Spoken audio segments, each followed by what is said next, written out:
Finalmente, Luffy vai voltar pro campo de batalha com seu Gear 5, enquanto uma reviravolta sinistra acontece lá no céu de Egghead. Meu parceiro, o final desse episódio foi coisa de outro mundo. O Gorosei foi jogado pra longe, depois de receber aquele soco carregado do hack cheio de ódio do Kuma, e acaba soterrado debaixo dos prédios da cidade. Cê é louco, Kuma tava pique Saitama em Egghead, e lá de longe a marinha ficou de boca aberta, por alguém ter socado um ancião que é intocável. E esse cara aí fala que isso vai dar ruim, e o outro ali também fala, vai dar ruim também. Enquanto isso, o vice-almirante manda os figurantes resgatarem o velhote chifrudo, e lá no meio da cidade a Bonnie tá desabando em lágrimas, e os chapéus de palha percebem que já podem se mexer, e partem direto pegar a Bonnie, pra darem o pé dali. Frank fala que o foco agora é fugir. Atlas então se oferece pra levar o Kuma, mas de repente Sandy manda todo mundo parar, e meu parceiro, Perna Negra, tava certo, pois ali tava acontecendo o reencontro mais esperado de One Piece. Kuma, mesmo aos pedaços, mudou seu próprio destino, deixando o próprio Vegapunk sem entender como aquilo era possível. Os chapéus de palha então perceberam o quão importante era aquele momento, e mesmo todo fudido, Kuma se aproxima da menina Bonnie, e dá aquele abraço que demorou só 1138 episódios pra acontecer. E mano, Sandy ganhou o dia vendo a felicidade da Bonnie. E pô, Frank nem se emocionou com isso, cara. Já o velho Vegapunk tava em choque, tentando entender o que tava rolando, já que ele não instalou um dispositivo de autodestruição, com medo de que usassem ele como uma arma secundária, mas instalou um botão de desligamento total, que levaria Kuma a desviver na hora, e virar apenas uma pilha de sucata. No entanto, quando o Gorosei pressionou o botão, não funcionou como deveria. O Vegapunk diz que não consegue explicar isso com a ciência, e desconfia que o clã dos bucaneiros não são especiais apenas pela sua força física. E lá no meio dos destroços, o Kizaru tava aliviado, pelo confronto ter acabado, enquanto a marinha tava indo prender o Luffy, mas eles não encontraram o moleque. E meu amigo, os caras tava até sentindo o cheiro da demissão. E ali mesmo, Bonnie agradece Kuma por tudo que ele fez, e fala que viu todas suas lembranças, e que agora ela tá muito contente em poder vê-lo de novo. E comenta que sua mãe era uma pessoa maravilhosa, e depois que ela partiu, Kuma protegeu acima de tudo sua filha. A menina então agradece pelas cartas que ele escreveu para ela todos os dias, dizendo que a amava. Bonnie só lança um sorrisão, e diz que ficou muito feliz, mesmo com todos chamando ele de tirano. Ela sabe que ele é uma pessoa boa e gentil. Agora, voltando para os destroços, a marinha tá desesperada para resgatar o velhote chifrudo. E na moral, os caras acham mesmo que o velho não sai dali sozinho. Então se liga no Gorosei full pistola manifestando seu poder, pesando a atmosfera, igual quando ele chegou em Egghead. O chapéu de palha já tá ligado que a coisa vai ficar feia de novo. O Frank até achou que o velho já tinha ido de base, mas o chifrudo ancião surge no meio das cinzas, voltando pro campo de batalha, com seu chifre quebrado e sem um dos braços, que tá só o cotoco pingando sangue. Frank fica surpreso com o estrago que Kuma causou. E eu tô ligado que você ainda não se inscreveu no canal. Tá esperando o quê? Se inscreve aí, pô. E na sequência, o velhote já pistola pede uma explicação pro Vegapunk, já que foi ele quem fez isso. O Dr. Cabeça de Maçã diz que na opinião dele, a única explicação seria o poder do amor. E meu parceiro, o Gorosei tá ficando cada vez mais puto, e resolve regenerar seu chifre e seu braço, se curando por completo, como se nada tivesse acontecido. Sanji não acredita no que tava acontecendo. O Gorosei tá zero bala de novo, e decide acabar de uma vez com Kuma, já que agora ele é inútil pro governo mundial. Bonnie tenta tirar ele da frente, mas o cara tava travado. Sanji então parte pra cima do Gorosei, impedindo o ataque do velho. Frank chega por trás, preparando pra meter seu raio. Kizaru vê que não tem jeito, e vai ter que proteger o Gorosei, mas o Frank manda o chifrudo voltar pro inferno, e atravessa o bucho do velhote, que sentiu pra valer o golpe. Só que de repente o Borsalino aparece por trás do Frank, e soca a bicuda na cara dele. Atlas carrega o Kuma e parte em direção ao laboratório. Os Mugiwara estão prontos pra batalha, mas o Vegapunk manda deixarem Gorosei com ele, e irem proteger a Bonnie. O almirante pergunta se deixa eles fugirem. O Gorosei fala pra deixar pra lá. Kizaru diz que Egghead está sendo uma surpresa com a presença de tantas pessoas ilustres, e que chegou a hora de acabar com tudo isso. O Vegapunk chama ele de patético. Kizaru então só responde que devia ter trazido um óculos de sol mais escuro. Nisso, o Gorosei comunica a marinha, que vão punir quem desafia o governo, e dá a ordem para começarem um Buster Call. E nesse momento, todos os navios estão se preparando para atacar Egghead, com todo o poder para sumir do mapa, já que agora a ilha é uma ameaça ao governo mundial. O Gorosei fala que a ilha está repleta de inconveniências, como aqueles que estudam os segredos desse mundo, aqueles que carregam o sangue de uma raça perdida, e aqueles que despertaram um deus antigo, e por isso todos devem morrer. O Buster Call finalmente vai começar, e os soldados já estão vazando da ilha, para não virar churrasquinho. Enquanto isso, o Vegapunk está tentando convencer o Gorosei a parar o ataque, pois Egghead é o futuro da humanidade e não deve ser destruída. A vice-almirante fala pro Saturno e Kizaru irem para seus navios, porque a ilha vai explodir. Mas o velho chifrudo fala que ele e o Borsalino vão ficar ali para garantir que ninguém saia vivo. A mina fica sem reação, então Kizaru fala para ela dar no pé logo dali, o que o pior ainda tá para acontecer. Nisso, o Vegapunk pressiona o Gorosei, pois se ele destruir a ilha, o progresso do mundo será atrasado por mais 100 anos. O Cabeça de Maçã até pede por favor pro Kizaru, mas ele fica sem graça em não ajudar. O Gorosei, como um bom idoso que ele é, diz que não precisa de progresso, e o Vegapunk só abaixa a cabeça e implora pela humanidade. São Saturno diz que esqueceu de contar, mas mandou um navio afundar o barco que havia evacuado os funcionários de Egghead, só para garantir que ninguém que saiba do século perdido escape vivo. E assim como Ohara, Egghead deve queimar, junto com o Vegapunk. Enquanto isso, na ponta da ilha, os navios estão terminando seus preparativos para começar o Buster Call, junto com os pacifistas. E a caminho do foguete, Sanji fala que o ponto de encontro é na parte de trás do laboratório Punk Records, que vão dar no pé assim que todos estiverem juntos. Bonnie questiona sobre o Vegapunk, e o gado manda ela ficar tranquila, porque ele vai buscar o cabeçudo. Sanji avisa Nami que logo vai rolar um Buster Call. E ali do lado, escutando tudo, Chopper e o Sop se mantêm calmos, como sempre, né? mandando todo mundo sair correndo. Robin até quer ajudar, mas ela tá quebrada e não aguenta. Nisso, Nami pergunta como estão os outros do bando. Sanji fala que não vê Luffy, mas ele tá bem. A Mina então lembra que o Zoro tá lá segurando o loot, mas Jinbe foi buscar ele, porque se ele voltar sozinho, vai se perder como sempre. E meu parceiro, eu sei que você não tá inscrito aqui no canal, então tá esperando o quê? Se inscreve logo aí. E Brook foi buscar o navio. Ele disse que teve uma ideia, já que o Vega Force foi destruído pelo Kizaru. O Caveirinha tá tranquilão tomando seu chá, e fala que mover o navio deslizando nas nuvens congeladas é moleza pra ele. Lilith fala que isso é divertido, e elogia a ideia do puro osso. Então ela pergunta como é que eles vão parar, e pra surpresa dela, o Brook fala que não tinha pensado nisso ainda. E cara, a mina fica boladona, e já manda ele pensar em alguma coisa logo, senão eles vão cair. E lá do mar, o vice-almirante manda os navios mirarem na parte urbana da ilha, e dá o comando para iniciar o Buster Call. Todos os navios disparam sem parar, e uma chuva de bombas começa a cair em Egghead, destruindo tudo pela sua frente. E bem lá no meio das bombas, Luffy tava terminando de tirar a sua barriga da miséria. O moleque tava tão cheio que quase gorfa tudo pra fora. O marinheiro ordena que prendam o Yonkou, mas as bombas atingem um campo de batalha, mandando geral pros ares. Afinal, o Buster Call começou, e ainda tinha figurante dentro da ilha, mas o governo tá cagando pros soldados, e até os pacifistas começaram a ajudar na destruição, enquanto o Dr. Vegapunk só resta observar seu sonho do futuro da humanidade indo pro ralo. O velho chifrudo então manda a Kizaru dar um fim no cabeçudo. O almirante fica em desespero, mas tem que obedecer, e vai pra cima do doutor. Só que de repente ele vê o foguete passando a milhão, com Kuma lá dentro, e decide ir atrás deles. E mano, o maluco cortou o foguete com um espadão de luz, mandando todo mundo pros ares. Sanji deixa o velho de lado e vai pulando no ar pra salvar a Bonnie, enquanto Gorosei só observa tudo que tá acontecendo, e manda os pacifistas atirarem no Kuma e na Bonnie, pra desviver eles ainda no ar. Kuma então abraça a Bonnie pra protegê-la do que tava por vir. O Gorosei fala que é engraçado ver a filha que Kuma se sacrificou pra salvar, agora ir de arrasta pelo seu próprio clone, e isso é o auge da tolice. Vegapunk só lamenta pela Bonnie ter virado uma pirata, e agora ter que enfrentar clones com a cara do seu pai, que nem a reconhece como sua filha. E voltando pro mar, aquele navio de fuga que era pra marinha ter abatido, fugiu,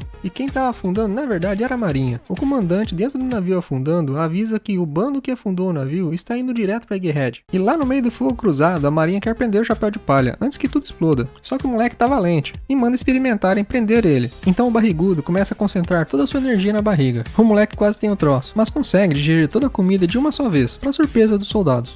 Esse daí tá até com medo de chegar perto e ser devorado pelo Yonkou. Enquanto isso, mais bombas caem no meio da confusão, desorientando a marinha. E saca só o sorrisinho de quem vai tacar o terror em geral. A marinha tem que dar o fora da ilha, mas tem que prender o Luffy, que a essas horas já tá com o Gear 5 ativado. E quando decidem partir pra cima do Mugiwara, com as algemas de Kairoseki, o chão vira borracha em meio a uma nuvem negra, jogando soldados pra cima. Enquanto o Luffy dá aquela encarada braba com o Gear 5. E mano, depois daquela troca de olhares, o soldado nem vai dormir essa noite. O maluco já mandou todo mundo ir pros navios, que continuam a explodir a cidade incansavelmente. E logo ali na frente, o Vegapunk vê Kuma e os outros caindo do céu. E do nada ele lembra de uma coisa, e liga pra Atlas. O velho cabeçudo manda Atlas dizer uma coisa pra Bonnie. Atlas sacou na hora o que era, e vai de encontro com Kuma, e fala alguma coisa só pra Bonnie ouvir. Algo que envolve o próprio Kuma. Nisso, o Sanji já tá chegando a milhão, pra salvar a garota, mas parece que não vai dar tempo. E do nada, a Bonnie grita, ordenando para que os pacifistas não atirem, e ajudem eles a escapar da ilha. E pra surpresa de todos ali em volta, a Ordem ativa um chip secreto no interior dos pacifistas, que se voltam na hora contra os navios da marinha, explodindo um por um com seus ataques. Nessa hora, o Vegapunk lembra que tinha apenas uma preocupação, que era a filha ser morta pelo próprio pai, e que ele não poderia deixar isso acontecer. E foi por isso que ele programou uma coisa secreta em todos os pacifistas. Ele deixou programado secretamente para que Bonnie se torne a autoridade máxima, acima até mesmo do próprio governo mundial. E meu parceiro, do nada o Gorosei atravessa o Vegapunk, que tava de costas pra ele. Pensa num velho desalmado. O maldito ainda manda o Kizaru eliminar os demais, de uma vez por todas. O almirante já chega atravessando geral com sua luz. Sanji então parte pra cima dele e mete uma bicuda, mas ele acaba chutando vazio. Kizaru não perde tempo e parte pra finalizar Kuma e Bonnie. O iluminado fala que vai cortar os dois no meio e que não vai doer nada. Sanji até tenta chegar a tempo, mas ele tá muito longe, quando de repente Kizaru escuta uma risada macabra. E quando ele olha pro lado, leva um soco imbuído de hack bem no meio da cara. O Borsalino foi mandado pra longe. E o Luffy tá empolgadão com o Gear 5 e fala que tá de barriga cheia e com poder total agora. O moleque tá tão sinistro que começa a fazer a cidade e os prédios balançarem igual borracha pra tudo que é lado. Isso acaba salvando a vida de seus amigos que caem sem perigo em um chão macio. Só que a sorte não dura muito e logo dão de cara com Gorosei e o velho Vegapunk deitado no chão, varado mas ainda vivo. Bonnie fala pra darem fora dali enquanto ele tá vivo, mas o Gorosei diz que não adianta nada, pois os insetos terão o mesmo destino. Mas de repente começa a soar as batidas do deus Nika. Luffy Gear 5 tá chegando e até o gigante ancestral tá se levantando pra batalha que vai começar. Bonnie vê os prédios mexendo e lembra do ritmo das batidas de Nika, que seu pai cantava. O Vegapunk fala pra ela que também não tinha certeza até ter visto com seus próprios olhos, e que Kuma estava certo o tempo todo, e afirma que o Chapéu de Palha é Nika, o deus do sol. E meu amigo, isso encheu o coração do Bonnie de esperança. E o Dr. Vegapunk fala que agora o Buster Call é inútil, e que tem pessoas pelo mundo esperando pelo Nika há séculos. E de volta pro mar, os reforços do Chapéu de Palha estão chegando a todo vapor. O soldado avisa que tem mais gente chegando e parece ser um navio grande. O capitão então corre pra ver e já manda um alerta para as outras frotas. E cara, o navio é enorme. O capitão não acredita e diz que eles eram para estarem extintos há mais de 100 anos. E esse é o navio dos gigantes de Elbaf, o navio de Drog e Brog. A marinha em desespero inicia o ataque em massa, pra cima dos gigantes, mas não causa nenhum arranhão no navio. Drog e Brog saltam do navio e começam o ataque aos navios inimigos. Brog fala que estão ali para ajudar o deus do sol Nika, o Chapéu de Palha.